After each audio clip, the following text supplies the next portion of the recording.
ዝም ብሎ መጽሐፍ ቅዱስ በመፈንከት የሚያጠኗሉ። ፈንከት የእንስሳት ነፍስ ወደ ምድር የሰው ነፍስ ወደ ሰማይ እንደሚሄድ ማን አወቀ? በኢየሱስ ስም የጥርጣሬ መንፈስ እግዚአብሔር ይገስጽ፣ እግዚአብሔር ይገስጽ። ማን አወቀ ይላል። ጌታ ይገስጽ፣ ጌታ ይገስጽ። ጌታው እባክህ ቃል ስጠኝ፣ ቃል ስጠኝ። ሃሌሉያ። ውዴ የእኔ ነው፣ እኔም በኢየሱስ ስም። ሌላ ነገር ይመስላል። ጌታ በኢየሱስ ይሄ ቃል ውስጥ እንዴት ገባ ግን? በኢየሱስ ሌላ ነገር ይመስላል። እኔ የእርሱ አረ በኢየሱስ ይሄ እንዴት ገባ?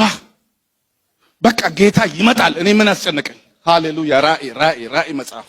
ራእይ መጽሐፍ ከፈተ ሲያደርግ 10 ቀንድ ያለው ከባህር ወጣ። ጓጉንቸር 4 በኢየሱስም ሆረር ፊልም ነው እንደ በጌታ በኢየሱስ አረ ጌታ ሆይ፣ አረ ጌታ ሆይ፣ አረ ጌታ ሆይ።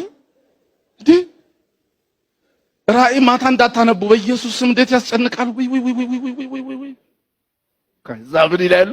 ጌታው በቃ እኔ ምዕራፍ አትበለኝ፣ ጥቅስ አትበለኝ፣ በቃ እዚህ ውስጥ ያለው ቃል በሙሉ ወደ እኔ ይግባ። ሃሌሉያ። መግቢያው በዚህ ነው ወይ? በዚህ ይገባል ቃል? በማንበብ ነው፣ በማሰላሰል ነው።